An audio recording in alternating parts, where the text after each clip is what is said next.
stand here with my 23 Hyundai Elantra N in white. So if you're a little confused, I did sell my 2022 Intense Blue Elantra N. It was just a little too busy for me. This car with the white I think looks beautiful. It looks a little more subtle. It's a little less boy racer with the Intense Blue, despite it being a very nice color, especially when clean. It was just a lot with the red accents, the black wheels, and it was a more difficult car to match the aesthetic modifications, as one may say. So I got this car. Fortunately, I was able to get it for MSRP. You can get it for MSRP and get a good trade on whatever you may have. Highly recommend it. I love this car. And today I want to tell you guys why this car I personally would choose over a Civic Type R, prior gen and current, a Corolla GR, even perhaps a Golf R, and the car I had prior to this was a Genesis G70 3.3 liter twin turbo. That car was quick. It's essentially a stinger, but I traded that in for my blue one and then got this. Why would you get this car over any of those? Well, the shortest and quickest, most obvious answer is the pricing. This car, if you can get it for MSRP at 23, this is $35,800. That's the DCT price. I would highly recommend the DCT. It's just quicker on paper and in person. But if you get a manual, if you can find one, it's even a few grand cheaper. So to get a car that looks good, is quick, handles amazingly, sounds incredible, for low 30s in 2023, that's a home run. Now you still have to factor in the competition because there's plenty of good cars out there. One of the main direct competitors being a Civic Type R. Now, current gen and prior gen are very similar, as we all know, but I think honestly this car is equally as quick, 0 to 60, quarter mile. From a roll, I know Type R's are quick, but it's so close at that point, and even around the track. If you watch Throttle House's video, watch that. The end of any video, you'll see their leaderboard. The times on this thing around the track beat Golf R, beat Corolla GR, which is all-wheel drive. The new gen Civic Type R beat it by just a little bit, but they were using a manual Elantra N. If you use a DCT Elantra N, I guarantee you it would be neck and neck, or if not quicker. That's how much quicker the DCT is, and I highly recommend it. Now, this car, I personally chose over the competition, mainly because of the price. It's a no-brainer. Like I said, if you could get it for around this price, you're gonna have a lot of fun with what you get. But there are a handful of other things that I really like about it that I'm gonna show you guys, which is why I would get it over a Type R, over, yeah, I don't wanna say it's always 100% because I really do like the new GR, I like the Type R, I like the Golf R, but dealerships are so out of control now with markups that at the end of the day you really got to just take a step back and chill and be like, what's the best value for my money? And I believe this is the car, and I will show you why right now. So besides the obvious being price, the main reason I would get this over the competition, the cars I just mentioned, is primarily because it's really the same performance-wise. I mean, a few cars, the Golf R from a dig is going to pull ahead, the Corolla GR from a dig is going to pull ahead, and that's because all-wheel drive. This car is just front-wheel drive, and honestly, I think that's its biggest downfall because it has just enough power stock with the DCT to make the front-wheel drive work, but once you start pushing it or you don't have good enough tires, you're gonna start spinning those suckers easily.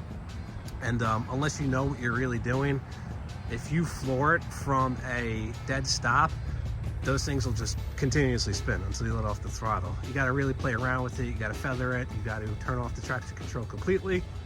But you can definitely go quick with front wheel drive. There's less drivetrain loss because you don't have a drive shaft connecting the front and rear axles. You don't have to worry about shittier gas mileage because of that. The engine's right on top of the tranny, which is right on top of the front axles, and the power is just, there's less momentum for the power to be, I guess, distributed, if that makes sense. Less drivetrain loss. That's what makes it quick. And I've been doing so much research on YouTube, on forums, in person. I've been seeing a lot of races, and I'm like, wow, this car's really surprising. Don't believe what they advertised this car at, the DCT being 276 horsepower without the NGS button. NGS button adds an extra 10 horsepower, so it's 286 horsepower. And the torque's around the same, maybe a little higher. I forget what the exact torque is, but it's right about the same. That's a good amount for a car that only weighs 3,200 pounds, and that's 100% underrated. The few places that dynoed this thing stock have seen it closer to almost like 3.25 horsepower at the wheel, which makes a lot more sense considering how quick this thing can be in the quarter mile, 0 to 60. My blue one, which was stock, I got a 4.89 second stock 0 to 60, which is pretty amazing for front wheel drive. And I've seen people doing the quarter mile stock in low 13s flat, which is also amazing. Civic Type R can be that quick stock if you got a really good driver, but a lot of times it's got a slower 0 to 60 than this car. It's got a just slower quarter mile, but there's nothing wrong with that. I mean, you got to factor in that car is also manual. It's only stick. This is a DCT. The DCT is insanely fast in this car. It's going to shift quicker, and it's always going to beat out the manual car. But DCT version of this car versus an always manual Golf R, Corolla GR, Civic Type R from a roll, this car honestly should be able to keep up. And it kind of drives me nuts. All the media outlets I see always use the manual Elantra N, and it's notably slower around the track, 0 to 60 quarter mile, than a DCT. I'm talking about like 0 to 60, for example, is half a second about slower. Quarter mile, nearly around the same. And from a roll, I mean, it's also quick, but you got to realize that car doesn't have the NGS, the extra boost function either. So a lot of factors. Those are my two main reasons, and when you combine them, those are pretty substantial reasons. Price and performance. Performance being nearly identical to those cars I mentioned. Also, for what you're paying, this interior is dope. I don't care what anybody says, if anybody criticizes it. This thing is nice, and I prefer it over my G70, mainly because the G70 is a car that's 50 grand. It didn't even come with the full digital display. It came with a half cluster, half mechanical, half digital. It was still nice. It's still a Genesis, but this car just flows very well, especially for an economy car that's been upgraded. It's got beautiful ambient lighting. It's got awesome seats that glow in the dark. Everybody sees this, they're like, oh my God, that car really is cool. And I'm like, yeah, it's the stupid little things like this that go a long way. But it's comfortable. As you guys saw, I'm 6 foot. I'm skinny, but I am definitely very comfortable in this car. It doesn't creak, it doesn't rattle, it just goes together well. And I've seen the interiors and the competition that I've mentioned, and they're all nice. I'm not gonna really criticize any of them. I think the Golf R is very high quality, it's nice. I think the Type R is also very cool. I like the red seats. But this car, for what you're paying, has a sick interior. It's extremely practical. I could put my baby in the back, in the car seat, no problem. You got plenty of space. You could fit 4 adults comfortably in the back. This car is cheap. I guarantee you this car is cheaper on insurance and better with gas than anything else I mentioned. So that's another reason if you're trying to just be more practical. This car is extremely practical. The only thing this car will lose opposed to some of the competition is no all-wheel drive. But if you got good tires, you can really live with the front wheel drive. But this car is definitely one of the more practical cars. The insurance is cheap, definitely cheaper all around to own, to operate than my Genesis. And I was able to save money pretty much across the board. So that's why I got this versus my Genesis.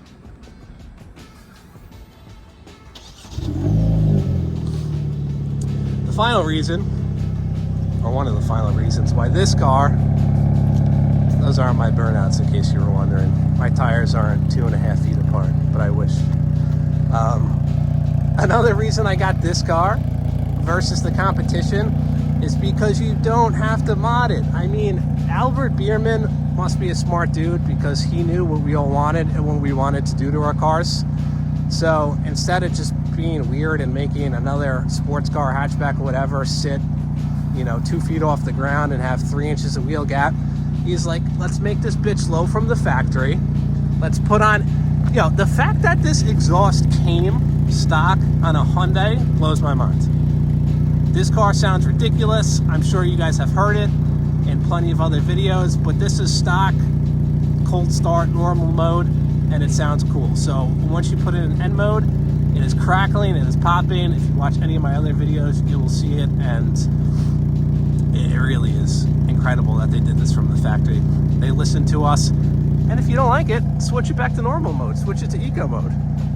It's absolutely 75% quieter, and it makes it just as practical to drive as any other car. Not only did they make this car sit low from the factory, they gave it adaptive suspension, they gave it sick brakes, they gave it red calipers. Like, these are things that were on, not even fully on my $50,000 G70. I had to put the Brembos on myself. It didn't have adaptive suspension. This thing's got multiple modes. In N mode, it's firm, but it drives well. It's like go-kart mode. It's not overbearing, it's not over-jarring, and if you do get tired of it, you simply put it back to normal mode.